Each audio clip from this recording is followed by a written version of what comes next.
지난주에 우리는 그 부자와 나사로에 대한 말씀을 서로 함께 나누었습니다.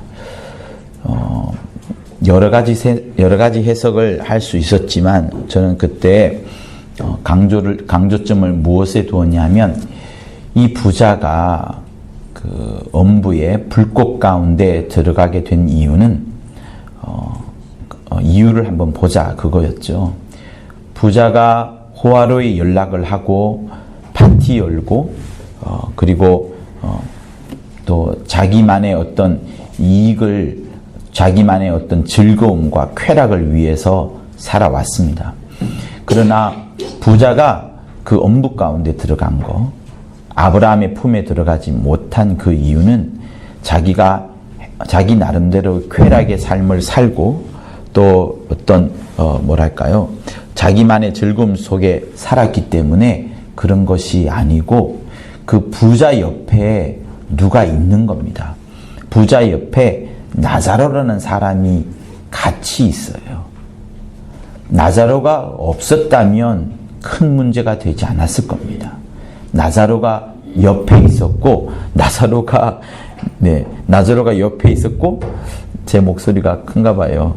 나사로가 옆에 있었고, 그 나사로가 계속해서 아브라함에게 요청을 하는 겁니다. 살려주세요, 물 주세요, 도와주세요, 밥 주세요, 배고파요. 이런 요청을 했음에도 불구하고 부자는 도와주지 않았던 거예요. 여러분, 하나님은 우리에게 반드시 당신의 약속대로만 역사하십니다. 부자가 나쁜 짓을 했기 때문에 하나님이 벌하신 것이 아니고 그 부자가 구약에 나오는 율법과 선지자대로 행하지 않았기 때문에 그는 아브라함의 품이 아닌 음부 가운데로 들어가게 된 거예요. 아브라함의 품에 있는 자들은 모세와 선지자가 요청하는 것을 했어요. 그러나 부자는 분명히 알고 있습니다. 그 율법책에 계속해서 기록하고 있는 것은 나그네를 도우라, 과부를 도우라, 고아를 도우라. 내 성 안에 가난하고 헐벗은 자가 있으면 그들에게 다가가라 하는 것이 율법과 선지자에 나오는 것이었습니다. 그래서 그것을 하지 않았기 때문에 이 부자는 마침내는 지옥과 같은 곳에 가는 것이었어요. 그래서 여러분들이 우리 모두가 다 함께 배웠던 것이 뭐냐면 내 주위에 하나님의 복된 말씀을 알지 못하는 자, 구원의 소식을 듣지 못하는 자가 있으면 그들에게 다가가서 꼭 복음을 전해야 되는 것이 우리의 큰 의무이자 사명인 겁니다. 그래서 그것을 갖고 우리는 지난주에 이야기를 했었지요. 또 한 번 더 강조하고 싶은 것이 있는데요. 부자가 이런 말을 합니다. 아버지 아브라함이요, 죽은 사람 가운데서 누군가가 살아나서 복음을 전하면 내 동생들에게 다가가서 내가 지금 이 엄부 가운데서 불꽃 가운데서 힘들어하고 있으니까 너희들은 죽은 자가 살아난 자를 보고 곧 나사로를 보고서 빨리 돌이켜서 이 사람들이 나처럼 음부 가운데 들어오지 않도록 그렇게 보내어 주소서라고 말을 합니다. 그때에 아브라함이 말하기를 그렇게 할 수 없다라고 말하지요. 비록 죽은 자 가운데에서 살아나서 그들에게 다가가서 내 동생들과 친지들에게 다가가서 복음을 전한다 하더라도 그들은 그것으로 구원함을 받지 못할 것이다. 설득이 안 된다. 그들이 설득을 받는 것은 모세와 선지자가 아니고는 설득되지 않는다라고 말씀합니다. 여러분, 여기서도 우리가 발견할 수 있는 것은 하나님의 약속이에요. 하나님은 나사로와 부자에게 곧 예수 당시 직전의 사람들에게는 복음을 몰라요. 예수께서 아직 십자가에 돌아가시지 않았습니다. 복음을 모르고 여전히 율법과 선지자의 마침인 바로 그 시대에 있기 때문에 그들의 기준은 하나님이 그들을 판단하는 기준은 하나님이 그들에게 구원의 기준은 모든 기준은 구약인 겁니다. 그래서 하나님께서도 그냥 그들을 살려줄 수가 없어요. 왜? 모세와 선지자의 정해진 그 율법에 정해진 것에 따라서 구약에 정해진 그 약속을 따라서만 하나님이 살려줄 수 있기 때문에 다른 방법으로 살려줄 수가 없는 겁니다. 만약에 죽은 자가 살아나서 그들에게 가서 보여준다 하는 것은 하나의 편법이 되는 거예요. 주님의 입장에서는 율법을, 하나님의 약속을 깨뜨리는 것이기 때문에 편법이 되는 겁니다. 사랑하는 성도 여러분, 제가 이 편법 이야기를 왜 하느냐면 하나님은요 반드시 자기의 약속의 말씀대로만 역사하십니다. 말씀이 시작이 되었어요. 창세 때 이미 말씀이 시작되었고 예수께서 이 땅에 오시면서 그 약속의 말씀은 더 견고하고 더 확실하게 진행되어 가고 있습니다. 이제 우리에게 주어진 것은 뭐냐면 이 복음이라는 성경에 나오는, 신약에 나오는 수많은 하나님의 말씀들, 예수의 입술을 통해서 확인되고 성령을 통해서 다시 한번 확증된 그 말씀이 우리에게 엄연한 약속이 됩니다. 그래서 이 약속의 말씀으로 우리가 심판을 받기도 하고 이 약속의 말씀으로 우리가 구원을 받기도 합니다. 우리 모두가 다 구원을 받는 것은 나의 행동 때문이 아니고 내가 가난한 자를 도와준 것 때문에 구원을 받는 것이 아니고 나의 착한 행동 때문에 또 예배를 잘 드렸기 때문에 침례를 했기 때문에 11조를 했기 때문에 구원함을 받는 것이 아니고 구원함은 오직 예수의 보혈 때문에만 우리는 구원함을 받습니다. 할렐루야. 네. 그래서 절대로 이 진리에서 절대로 여러분 벗어나지 마세요. 내가 아무리 큰 죄가 있다 하더라도 내가 다른 사람으로부터 비판을 받거나 정죄를 받아야 할 이유가 없습니다. 내가 아무리 좋은 일을 많이 했다 할지라도 남을 정죄할 권리가 전혀 없습니다. 우리에게는 원죄를 내 스스로 사할 수가 없기 때문에, 원죄 말이에요. 아담과 하와로부터 온 그 원죄는 어느 누구도 사할 수가 없기 때문에 이거 사하지 못하는데 내가 아무리 착한 일을 한들 천국에 갈 수 있어요? 못 가는 겁니다. 그래서 내가 남을 정죄할 권리도 없고 내가 다른 사람으로부터 정죄를 받아야 될 의무도 없는 겁니다. 그래서 진짜 진리는 뭐냐면 남을 정죄하지 않는 것이고 내가 정죄를 받지 않는 것이 지금 이 시대에, 예수 이후에 온 시대에 가장 중요한 이 진리인 겁니다. 그래서 여러분, 이런 하나님의 진리 가운데 우리가 살펴본다 그러면 우리 주위에는 이런 진리를 모르는 사람들이 굉장히 많아요. 교회를 다니면서도 여러분과 저도 마찬가지입니다. 진짜로 성령에 충만하지 않으면 예수께서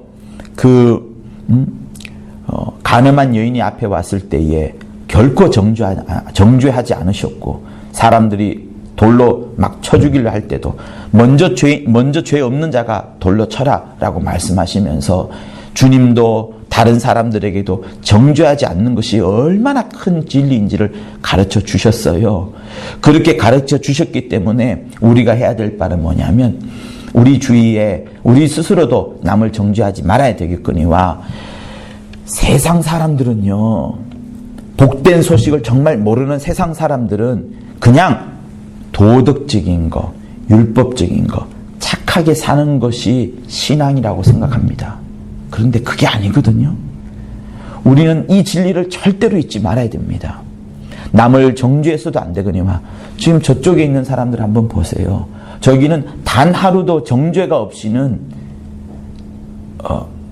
신앙생활을 하지 않고 있습니다. 항상 정죄하는 포스트와 문자와 그림들과 사진들을 계속해서 보내지 않습니까? 계속 톡방에 초청하고요. 그 모든 것들이 보면 다 정죄하는 것들이에요. 그 속에 어디에 하나님의 진리가 쓰여 있으며 그 속에 어디 주님의 그 십자가에 달려서 죽으신, 우리의 모든 죄를 안고 죽으신 그 사랑이 어디에 있습니까? 없어요. 여러분, 기독교는요, 처음부터 초대교회 때부터 거짓과 참이라는 이 두 가지 신앙을 갖고 나오고 있어요.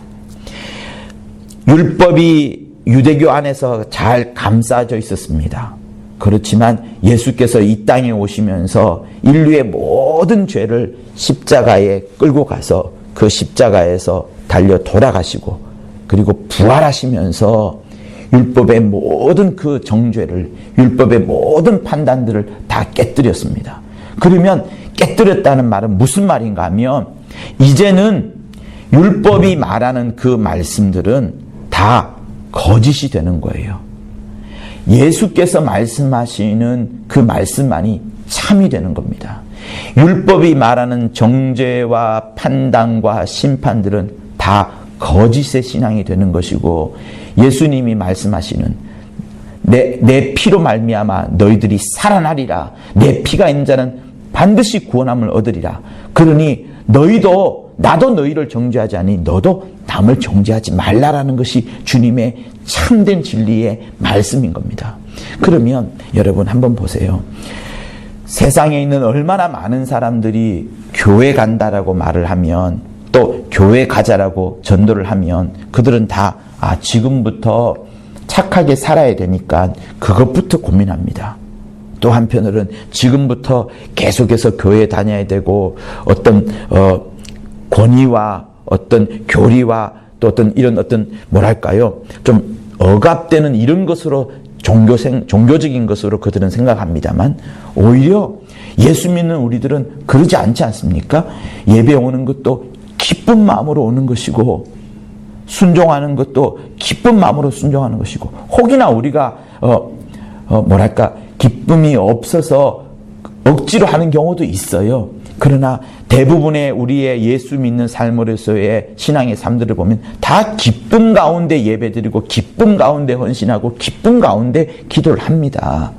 그러니 우리 가운데는 억압이나 어떤 종교적 마인드가 아니라 주님을 사랑하는 마음으로 진행이 되어가고 있거든요. 이게 진짜 진리인 겁니다. 그렇기 때문에 우리는 그들에게 말해줄 수 있어야 돼요. 예수 믿는 것이 사실은 굉장히 행복한 것이다. 예수 믿는 것이 억압이나 강제나 강요가 아니고 정말로 기쁨이 넘쳐나는 것이다. 그리고 그뿐만 아니죠. 우리의 죄가 주님으로부터 도말함을 받게 되고 내 안에 자유가 있다 보니까 내 안에 천국의 소망이 있다 보니까 남에 대해서도 더 사랑하는 마음이 생기는 것이고 내 안에 아버지가 계시니까 다른 어떤 사람도 용서할 수 있는 것이고 왜? 내가 용서를 받았기 때문에 그 크신 사랑이 얼마나 큰 줄 알기 때문에 나 역시도 남을 진짜 능히 용서할 수 있는 것이고 이 세상에 아무리 험하고 어려운 일이 있다 할지라도 하늘나라에 들어가는 소망이 너무나도 크기 때문에 이 어려움과 역경들은 작게 보이는 것이 진짜로 예수 믿는 사람들의 즐거움이요 또 그것이 진실로 진리가 되는 것이거든요. 그래서 사랑하는 성도 여러분, 우리는 참된 신앙과 거짓된 신앙을 잘 파악을 해야 됩니다. 정죄하는 것도 판단하는 것도 남에게 꾸지람을 한 것도 그를 비판하는 것도 결코 이것은 참신앙이 아니라 거짓신앙인 것이고요.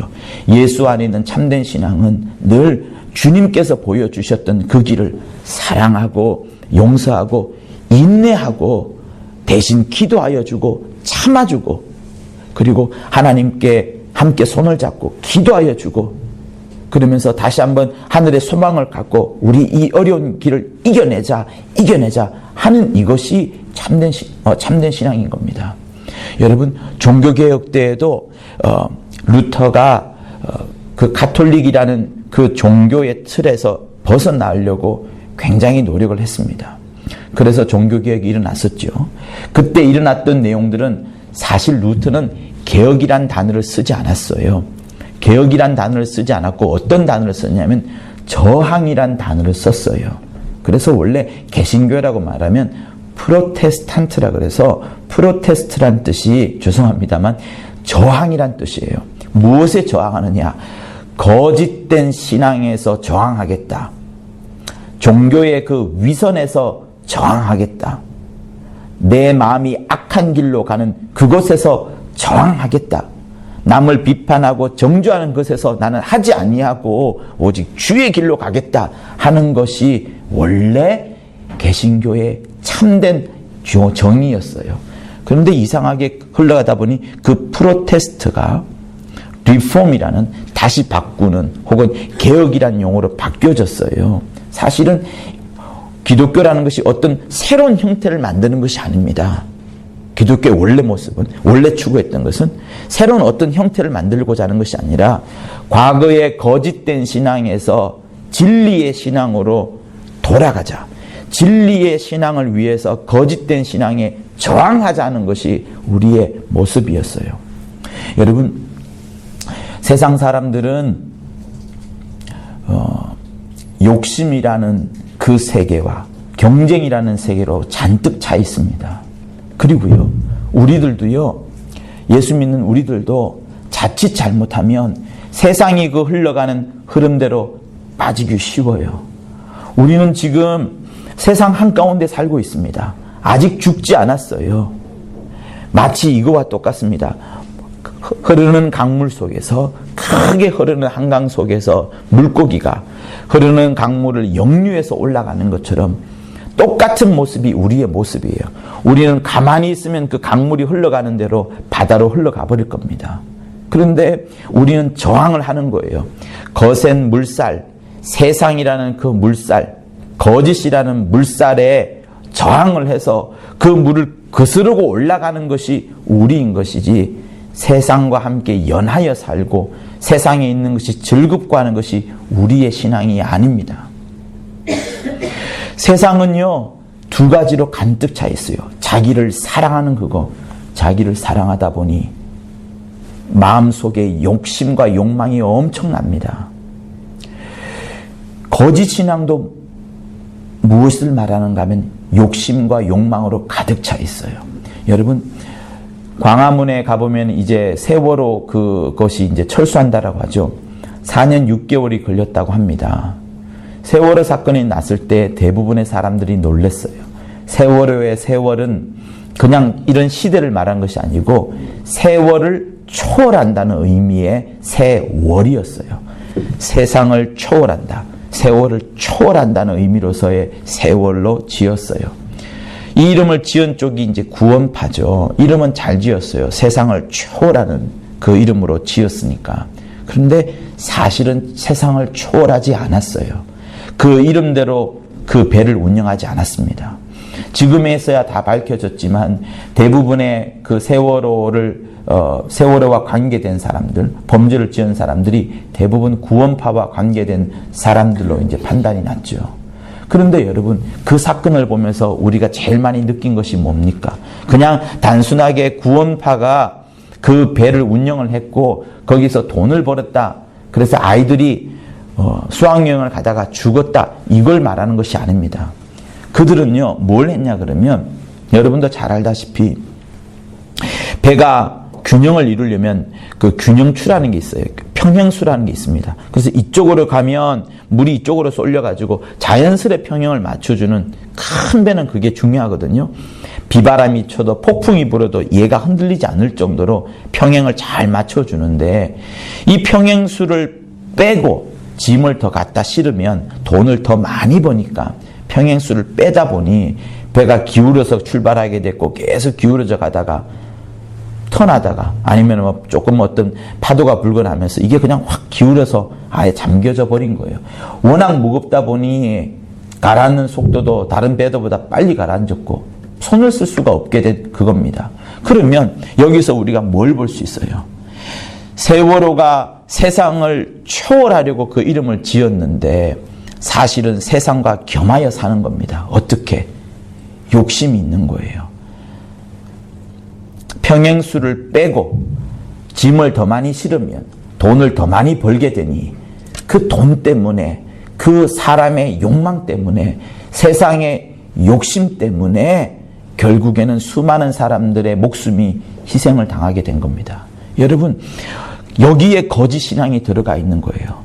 구원파는 그래서 무엇을 추구했냐 그러면 진실로 참된 신앙을 추구한 것이 아니라 사람의 목숨이 귀하고 진리의 말씀이 귀하다는 것이 귀한 그 참된 신앙을 구한 것이 아니고 세상의 욕망을 향하여서 오히려 세상을 초월한 그 이름이 아니라 세상에 겸하여서 세상을 따라가고 오히려 세상이 추구하는 그 욕심을 더 끄집어내었던 막 강제로 끄집어내었던 그런 모습들을 보여주게 된 겁니다. 그래서 세월호 사건이 뭐 정치적으로는 우리에게 또 여러 가지는 좋지 않지만 그 마음을 우리에게 심어주는 거예요. 거기서 거짓된 신앙은 결국에는 사람의 욕심이 들끓어서 사람의 목숨을 앗아가게 되지만 참된 신앙은 여러분 참신앙이라면 어떻게 되겠습니까? 정직하게 하는 거예요. 오히려 억울하더라도 정직하게 하는 겁니다. 난 주인이 이런 말을 했어요. 자기가 어릴 때 아버지한테 심하게 두드려 맞은 적이 있다고 합니다. 단 한 번 두드려 맞았대요. 왜 두드려 맞았느냐? 아버지가 그렇게 아끼던 벼루를 깨뜨렸어요. 벼루는 한 번 깨지면 다시 복구가 안 됩니다. 그래서 아버지한테 정확하게 말씀을 드렸더니 아버지가 엄청 혼을 냈대요. 그랬더니 당시에는 여러분 누가 있었어요? 집안에 하인들이 있지 않습니까? 대부분 그때 양반 집안들은 뭐 물건을 깨뜨리기나 잘못하면 하인이 그랬다 이렇게 하면서 넘어가곤 했었거든요. 그래서 주인이 또 일부러 하인을 심하게 때려요. 겁주기 위해서. 자식이 그랬을지라도 자식에게 경고를 보내기 위해서 또 하인을 심하게 때립니다. 근데 이 도산안창호는 성격이 바른 사람이었어요. 그러다 보니 아버지한테 이실직고를 하고 자기가 실컷 두드려 맞았습니다. 그러니까 하인들이 그러죠. 아니 왜 우리 보고 했다라고 하지 왜 그냥 그것을 아버지한테 말해가지고 도련님이 그렇게 실컷 맞았냐고 이렇게 말하니까 내가 다리는 아프다. 그런데 마음은 굉장히 편하다. 이런 말을 남겼습니다. 그걸 또 후세의 사람들이 알게 됐어요. 여러분 예수 믿는 우리는요. 내 육체가 조금 힘들고 내 육체가 조금 아프고 내 육체가 조금 고난의 삶을 산다 할지라도 내 영혼만큼은 진리 가운데 있어가지고 굉장한 자유가 있어야 되는 겁니다. 그런데 남을 정죄해 보세요. 나는 편합니다. 남을 비판하여 보세요. 나는 행복하고 짜릿합니다. 그러나 내 마음속에는 어쩔 수 없이 그늘이 차 있어요. 이거는 변할 수 없습니다. 주님은요, 우리 안에 들어져 있는 이 그늘을 제거하는 방법을 다른 방법으로 할 수가 없어요. 내 마음속에 들어와 있는 이 그늘을 제거하는 방법은 다시금 주님의 말씀 속으로 들어가서 진리를 추구하고 진리 속에 있어야만 이 그늘이 없어지는 겁니다. 사랑하는 성도 여러분, 우리 베레아 사람은, 우리 성락인들은 세상을 추구하는 사람, 세상과 겸하여 사는 사람들이 아니라 진리 속으로 들어가서 사는 사람, 진리와 함께하는 사람. 그래서 내 육체가 힘이 든다 할지라도, 내 육체가 조금 아프다 할지라도, 아니 많이 아프면 어때요 여러분? 내 육체가 많이 아프면 어때요? 내 영혼만큼은 굉장한 자유를 얻는데 육체가 아파버리면은요 영혼은 굉장한 자유를 얻습니다. 그래서 하나님은 오히려 우리에게 이 땅에 있을 때에 세상 죗값을 받는 것이 차라리 낫습니다. 저 하늘나라에 가서 하나님으로부터 죗값을 받으면 어디서 우리가 건져낼 방법이 어디 있겠습니까? 그러니 육체를 가졌을 때가 굉장한 기회, 육체를 가졌을 때가 진리를 추구하고 거짓을 미워하고 진리 속으로 들어가고 거짓을 배척하고 거짓에 저항하고 진리 안에 들어와서 굉장한 자유를 누리고자 하는 것이 우리의 진실된 신앙인 겁니다. 그래서 사랑하는 성도 여러분, 여러분들은 정말 무엇을 하든지 진리 속으로 들어가세요. 거짓 속으로 들어가지 말고 진리의 신앙, 참된 신앙, 주님이 가장 원하시는 그 신앙 속으로 들어가는 여러분이 될 것을 예수 이름으로 부탁을 드립니다. 할렐루야. 자, 그런 의미에서 우리 읽었던 본문 중에 13절에서 20절까지 읽었지만 우리 19절과 20절을 이제 한번 보면 이런 말씀이 있어요. 내 형제들아, 너희 중에 미혹하여 진리를 떠난 자를 누가 돌아서게 하면 너희가 알 것은 죄인을 미혹한 길에서 돌아서게 하는 자가 그 영혼을 사망에서 구원하며 허다한 죄를 덮을 것이니라. 이렇게 말씀합니다. 자, 내가 만약에 어떤 사람이 미혹에 빠져가지고 진리를 떠난 자가 있어요. 그 죄인을 그 미혹된 길에서 빠져나오게 만들고 돌아서게 만들고 그가 다시금 진리 속에 거할 수 있도록 도와주고 정말 기도하여 주고 권면하여 주고 한다면 그 영혼을 사망에서 구원하게 되고 그의 허다한 죄를 덮게 되잖아요. 그렇다면 내가 이런 일을 하게 되었을 때에 주님은 나를 얼마나 칭찬하겠습니까? 죄인을 미혹한 길에서 돌아서게 하고 그 영혼을 사망에서 구원하고 허다한 죄를 덮었을 때에 주님은 나에게 어떤 평가를 내릴까요? 혹시나 내가 부족하고 연약하다 하더라도 내가 굉장히 부족하다 하더라도 주님은 나를 역시 내 영혼을 도와주실 것이고 나를 구원하여 주실 것이고 나의 허다한 죄를 주님은 또한 덮어주실 겁니다. 사랑하는 성도 여러분, 우리가 이 땅에서 해야 될 중요한 일들은 뭐냐면 예수 믿지 못하는 사람들, 그리고 진리에서 돌아서서 미혹된 사람들, 그리고 진리가 뭔지를 모르는 사람들, 그들에게 다가가서 진실된 진리를 가르쳐주는 그것에 있습니다. 세상은 예수께서 우리의 모든 죄를 도말하셨다. 우리의 모든 죄를 다 당신이 짊어지셨다. 그래서 우리는 아무런 죄가 없다. 예수를 믿기만 하면 우리의 모든 죄는 없어진다는 그 사실들을 세상은 몰라요. 세상은 죄라면 뭔지 아십니까? 도덕으로, 율법으로 죄를 판단합니다. 그러나 성령이 이 땅에 오셔서 분명히 말씀하시기를 죄에 대하여라 하면, 의에 대하여라 하면, 심판에 대하여라 하면 이 세 가지를 잘 말씀하셔 주셨어요. 여러분, 우리 다시 한번 그것을 읽어보도록 하겠습니다. 요한복음 16장을 한번 보세요. 16장 8절.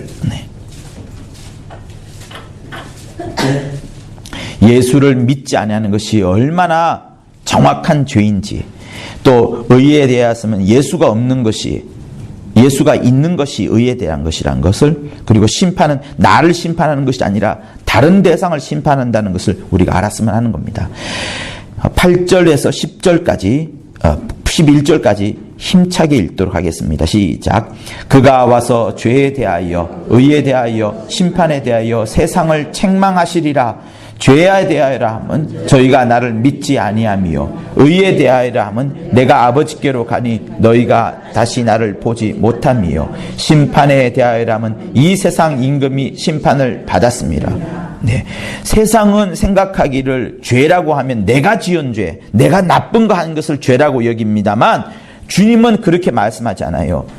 저희가 예수를 믿지 아니한 것, 예수를 믿지 아니하는 것이 죄라는 것. 왜?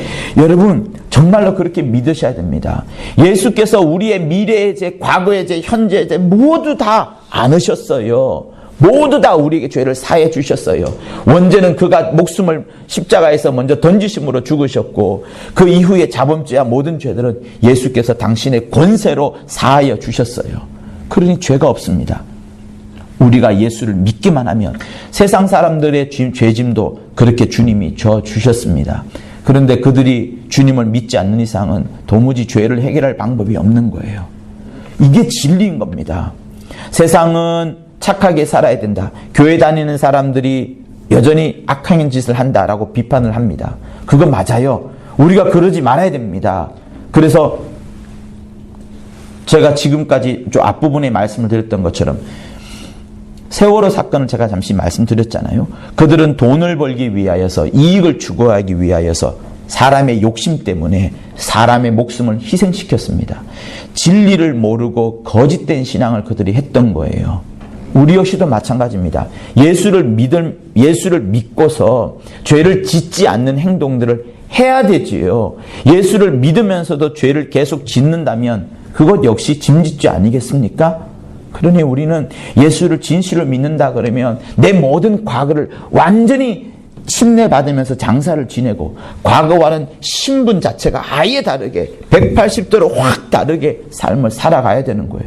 그러다가 혹시 실수하여 넘어지면 모르겠으나 이미 알면서도 고의로 짐짓 죄를 범한다면 그에게는 사함이 없습니다. 아나니와 삽비라처럼 하나님께서 그의 혼을 가져가 버릴 수도 있는 거예요. 그러니 여러분, 다시 한번 말씀드립니다. 진리란 것은 무엇이냐면 예수를 믿어야만 죄가 없어지고 예수를 믿어야만 의가 있는 것이고, 그리고 그러므로 세상 사람들이 잘못 알고 있는 지식들, 교회 가려면 착한 질 해야 된다, 헌금 많이 해야 된다, 주일 지켜야 된다, 이게 아니라 예수께로 들어가는 것, 예수의 말씀을 믿는 것, 예수의 말씀 속으로 들어가는 것, 예수와 함께 거하는 것, 이것이 진리라고 잘 가르쳐 줘야 되는 것이 필요합니다. 교회 다니는 사람들도 이것을 모르는 사람들이 많으니 여러분, 어떻게 그들이 과연 전도할 수 있겠어요? 왜? 전도하려니 힘들잖아요. 억지로 교회 다녀야 되는 것 같고 억지로 헌금해야 되는 것 같으니 힘든 겁니다. 그런데 참된 신앙은 그게 아니거든요. 자유가 있는 겁니다. 진리가 너희를 자유케 하리라 하신 말씀처럼 우리 안에는 자유가 있어요. 성도들 삶 가운데 어디 누구가 누구를 비판하고 판단하는 것이 사실 어디 있습니까? 세상 사람들은 우리를 비판하고 신앙이 없는 자는 우리를 비판할 수 있겠지만 진리 가운데 사는 자는 비판하지 않고 판단하지 않습니다. 왜? 우리는 오직 주님만 바라보고 사는 거거든요. 그래서 여러분, 저는 진짜로 그렇게 생각해요. 예수 믿는 사람들이 왜 경쟁합니까? 예수 믿는 사람들이 이겨서 뭐 합니까? 저는 정말 그렇게 생각해요. 예수 믿는 사람들은, 특히 주의 종은 저는 심부름꾼이라 생각하거든요. 내일이 없습니다. 내가 추구해야 될 목적과 내가 추구해야 될 사업이 없어요. 주님이 시키는 대로만 하면 됩니다. 성도들의 요청이 있으면 신방 가고, 성도들이 부탁이 있으면 예배 드리고, 성도들이 부탁이 있으면 축사하고 기도하면 됩니다. 주의 종은 시키는 심부름꾼만 하면 돼요. 자기의 계획, 자기의 지식 다 필요 없습니다. 사실 따지고 보면은 거짓된 신앙, 옛날부터 추구해왔던 창세기 3장부터 진행되어 왔던 거짓된 신앙이 뭡니까? 내가 뭐 좀 해보려고, 내가 열심을 내려고, 내가 뭔가를 해보려고 하다 보니 이것이 주님의 말씀과 부딪히는 거예요. 말씀의 신앙이 있고요, 내 열심의 신앙이 있습니다. 내 열심의 신앙은 멋져 보여요. 뭐든지 열심히 한 것처럼 보이니까 3000배 하고 1000일 기도하고 뭐든지 막 목표를 세우고 펑펑펑 합니다. 그러나 하나님의 약속의 말씀은 전혀 멀리 있어요. 하나님의 뜻은 이쪽에 있는데, 이 사람은 이쪽으로 계속 발걸음질 치는 거예요. 그러면 빗나갈 수밖에 없는 겁니다. 우리는 진리의 신앙 속으로 들어가야 되는데 그 진리의 신앙은 말씀 속에 있는 거예요. 거짓된 신앙은 어디에 있냐 그러면 말씀에 있지 아니하고 자기의 열심 속에 있습니다. 그래서 남과 경쟁하려 하게 되고 이기려 하게 되고 노력하게 되고 정말 열심을 내지만 그 열심은 자기 열심이다 보니 결국에는 망하게 되는 겁니다. 원수는요, 원수 마귀는 무엇을 빗대느냐? 네가 열심히 해라. 너가 열심히 해서 너가 하나님이 되어라. 너 열심히 하면 천하 영광을 얻을 것이다. 천하 영광 줄 테니까 너 열심히 해라. 이렇게 마귀는 유혹합니다. 그러나 하나님은 천하 영광에는 전혀 관심도 없으셔요. 말씀대로 하나님이 시키신 대로 하나님의 뜻대로 하다 보니 마침내 어떻게 돼요? 말씀대로 하면 어떻게 돼요? 여러분, 죽습니다. 예수께서 죽으셨어요. 예수께서 십자가를 지셨습니다. 우리도요, 사랑하는 성도 여러분, 정말 사랑하는 성도 여러분, 우리도 하나님의 말씀대로 살려고 하잖아요. 그러면 우리의 삶은 사실은 심령은 기뻐요. 그런데 우리의 육체는 죽어져 가는 겁니다. 남들에게 져줘야 되고, 경쟁해서 져줘야 되고, 저 사람의 요청을 들어줘야 되고, 저 사람의 심부름 해줘야 되니 나는 굉장히 힘들 수 있어요. 그러나 남들이 알지 못하는 심령 속에 큰 기쁨이 있는 겁니다. 말씀대로 살면 죽어가는 거예요. 세상의 욕심대로 살면 죽어가는 것이 아니고 이기는 것 같지만 나중에는 그늘이 있습니다. 그래서 세상에는 이 두 가지의 큰 흐름들이 있는 거예요. 세상은 자기를 향하여서, 자기의 욕심을 향하여서 경쟁해서 이기려 하는 거지만 우리는 그것이 아니라 말씀 속으로 들어가고 무엇이 하나님의 뜻인지 헤아려 보고 무엇이 진리인지 헤아려 보는 이것이 진실된 신앙이거든요. 사랑하는 성도 여러분, 그러므로 우리는 우리 성도들 중에도 있을 수 있겠지만 특별히 과거에 믿었던 자들이 이제는 교회를 떠나가서 가나안 성도들로 막 헤매고 있는 사람들에게 우리는 다시 한번 다가가서 그들에게 진리를 가르쳐 줘야 됩니다. 남을 정죄하지 않는 것이 진리인 것이고 내 입에서는 오직 하나님의 은혜의 말씀만이, 약속의 말씀만이, 복된 소식들만이, 생명의 말만이 계속해서 흘러가야 됩니다. 이거는 진리예요. 그래서 우리가 그 사람을 죄인에게서 돌아서게 하면 얼마나 기쁘겠느냐 하는 것이 이 본문에 있는 말씀입니다. 이와 함께 또 우리가 읽었던 내용들은 13절에서 18절의 내용들은 기도하는 장면이 나와 있어요. 너희 중에 고난당하는 자가 있느냐? 그는 기도할 것이요. 즐거워하는 자가 있느냐? 그는 찬송할지니라 말합니다. 여러분 심령 가운데에 즐거움이 넘치면요, 막 기쁨이 넘치면 하나님을 찬송해야 돼요. 내가 기쁘잖아요. 그런데 그 기쁜 마음 속에 막 그 감정에 내가 치우치게 되면 어떤 데는 남에게 기분 나쁜 소리를 하게 됩니다. 나는 잘하고 있으니까 너는 왜 이렇게 못해? 이렇게 말할 수도 있게 되고 다른 사람의 연약한 모습을 비판할 수도 있게 됩니다. 그래서 주님이 말씀하시는 거예요.